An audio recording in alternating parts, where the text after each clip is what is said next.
Our first movie tells the story of a friendship behind prison walls that spans more than 20 years.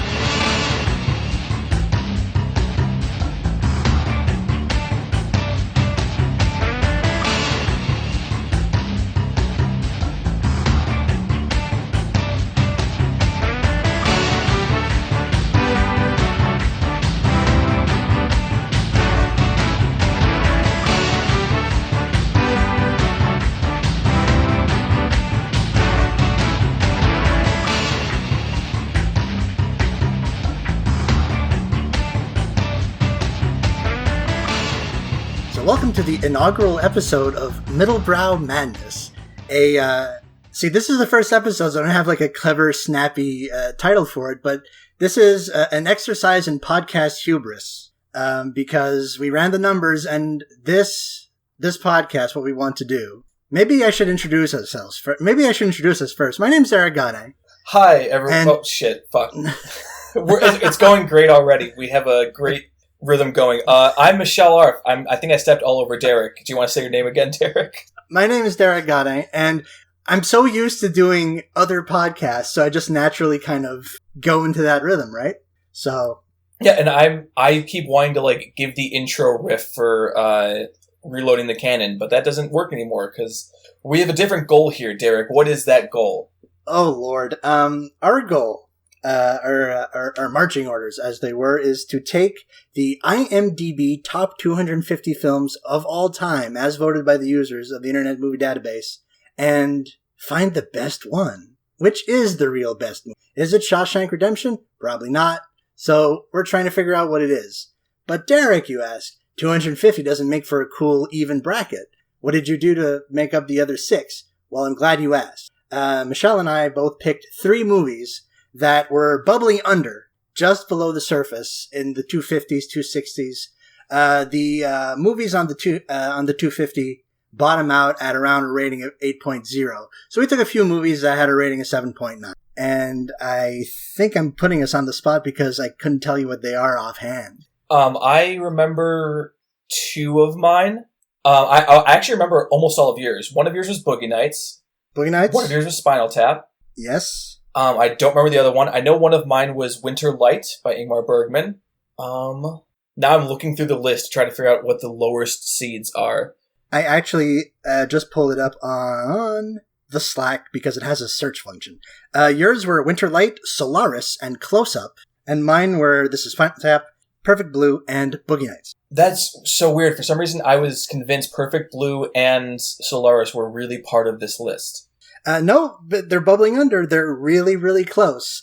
But the IMDb top 250 is nothing if not cruel and exacting in who actually goes in. For example, there's no documentaries in this list anywhere. And no short films either. Nope. So... And we followed the same rules when we chose our 3 extras, 3 each for each person. Yes. And so what we've done is we've... well, I say we, but Michelle put them all into a large... single elimination NCAA style bracket. An unwieldy bracket, let's say. It's very unwieldy. The field of March Madness is 64. Ours is 4 times that size. So what we're going to do is have 4 consecutive March Madness tournaments, but with movies, in order to find the best one on this list. What could go wrong? Well, what could go wrong, since we're only 2, is that we could just disagree. But thankfully, we have developed a failsafe for if and when that happens, because I get the feeling it's going to happen. Who knows? Maybe we'll just be lockstep in every single one, and we will get the exact right movie. But if not, what are those failsafes, Derek? The main failsafe is that we have in the first round we have a grand total of 4 vetoes. That's basically we get to use these vetoes if we really, really want to push a movie through, and it basically gives it an additional vote. We didn't discuss whether or not vetoes could stack.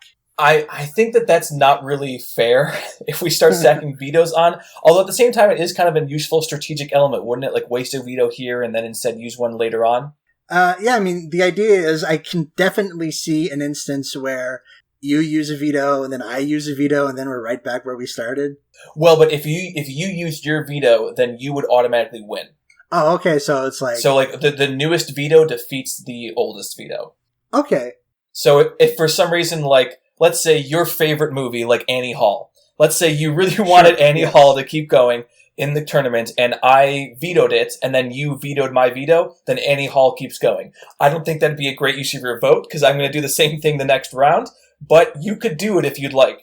Yeah, I mean, man, I peeked ahead at the bracket, and that's going to be episode 3. We're going to have a really fun episode 3.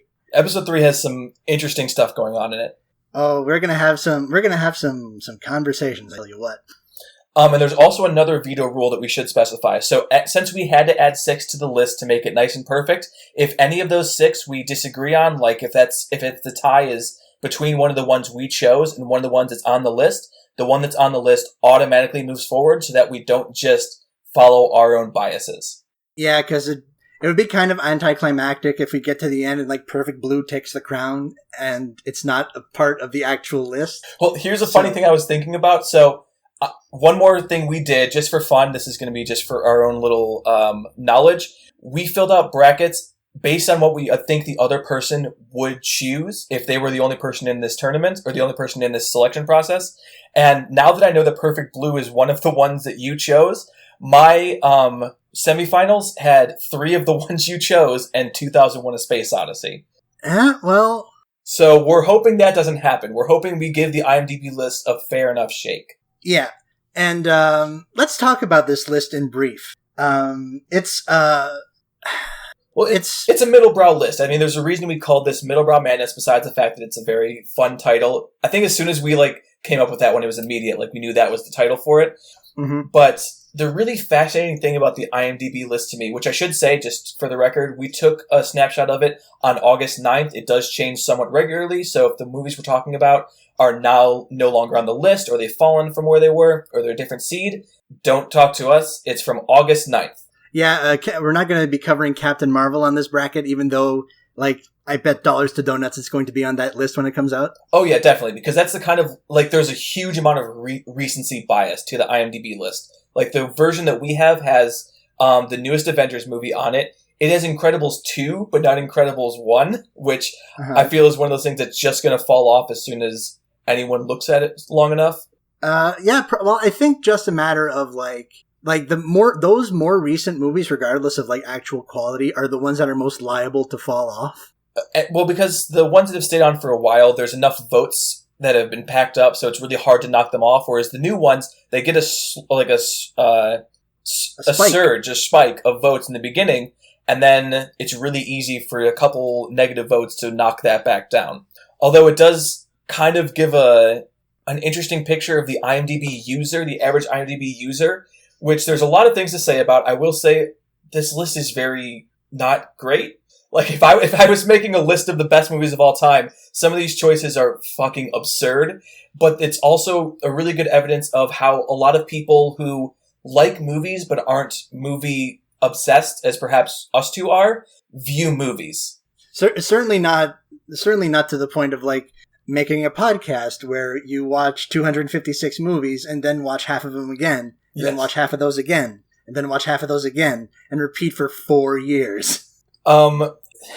There's a lot of certain directors, certain styles that are just huge in the list. Basically, almost every Nolan movie is on the 250, right? Christopher Nolan, I think, except for Insomnia. Following's not there. Yeah. I think Insomnia is on there. Oh, jeez, I'm not surprised. Nolan's kind of the perfect director for this list in that he makes very good movies. I have no personal issues with him, but he's also not a great artiste by any measure, in my opinion. I think he has his moments, but I think we'll have ample opportunity to talk about Mr. Nolan, and Insomnia is not in the big bracket. Okay, God. But, I would have been shocked, genuinely, if it was in there. As much as I like that movie. Memento, The Prestige, Batman Begins, The Dark Knight, Interstellar, Inception, they're all there. So he's represented. He's very well represented. And I think those blockbuster movies that kind of make you feel smart are the bread and butter of this list. Although one of the things that I find fascinating is there's also 6 Indian films I've never fucking heard of on this list. Yeah, ditto. Yeah, and I'm excited for that for a lot of reasons. One is that I think neither of us have watched very much Indian film. Nope.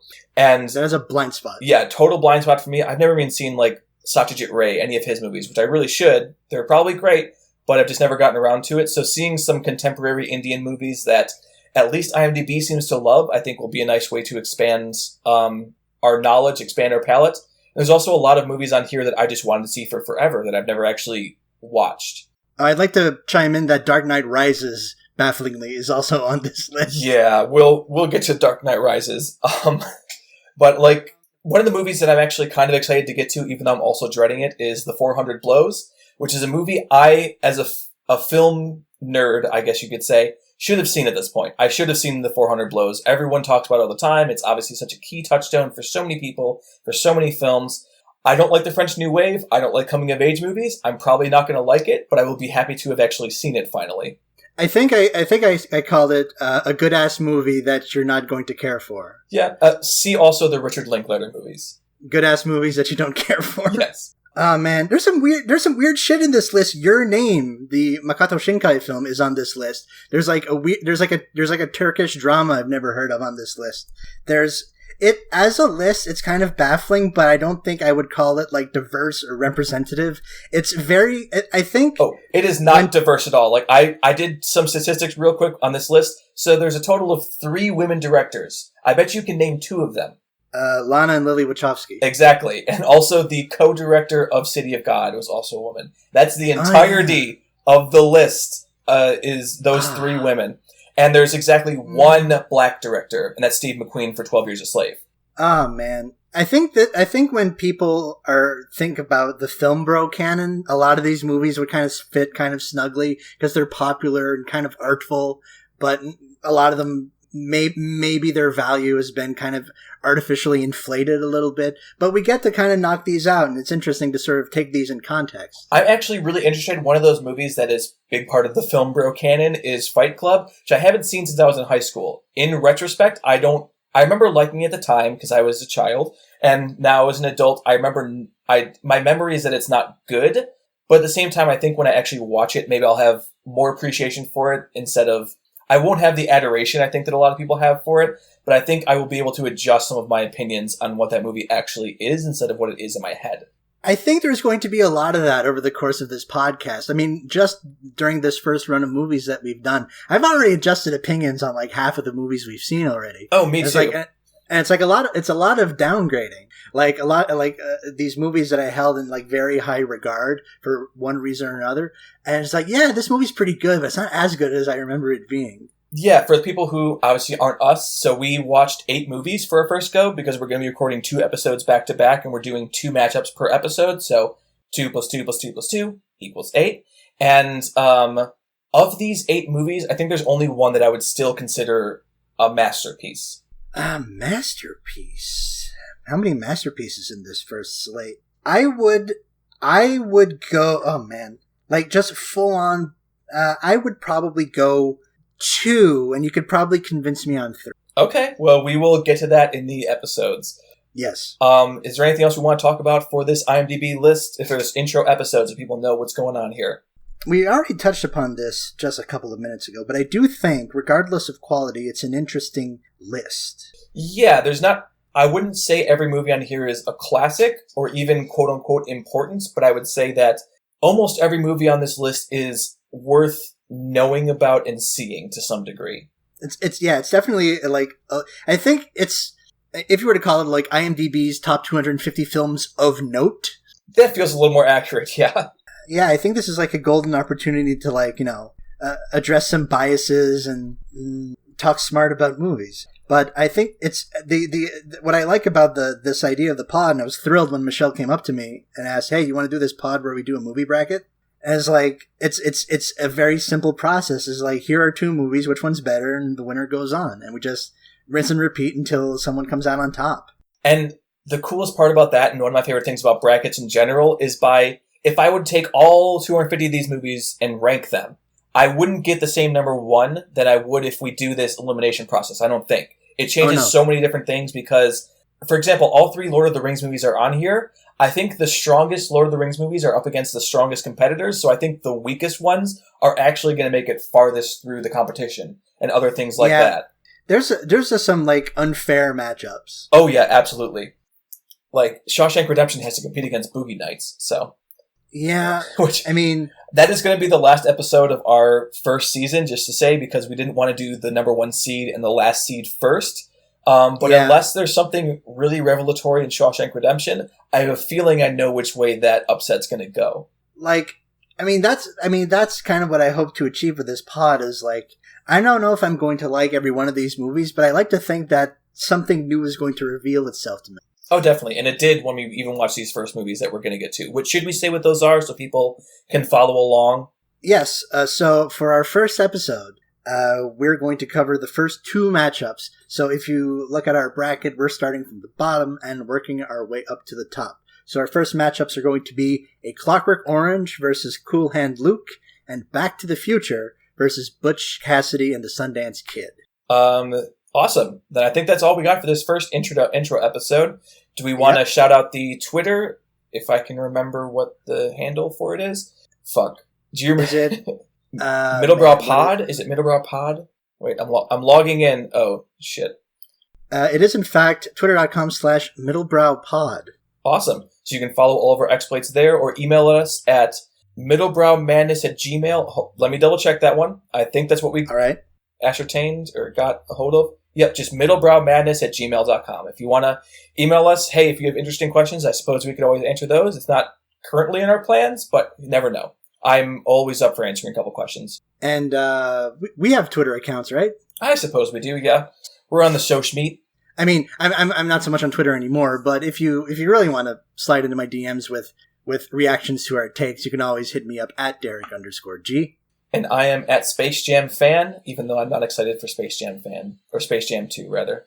Yeah, that's going to be a thing that's definitely going to happen. Yeah, that's fucking weird. LeBron just in the MJ role. I don't know how I feel about it. But maybe on a future edition of this podcast, we'll be talking about a new IMDb Top 250 that has Space Jam 2 on it. So still jamming. Well, that's it for this episode of Middlebrow Madness. I mean, fucking hope you listen to the next one. I mean, we'll think of a clever fucking sign off eventually, but see you next time. Not just desperate pleas for please listen to the next one. We'll see you next time. I've been Michelle Arf. I've been Derek Gade. Happy movie watching? Fuck me. Happy movie watching. Fuck me. Good night, everybody.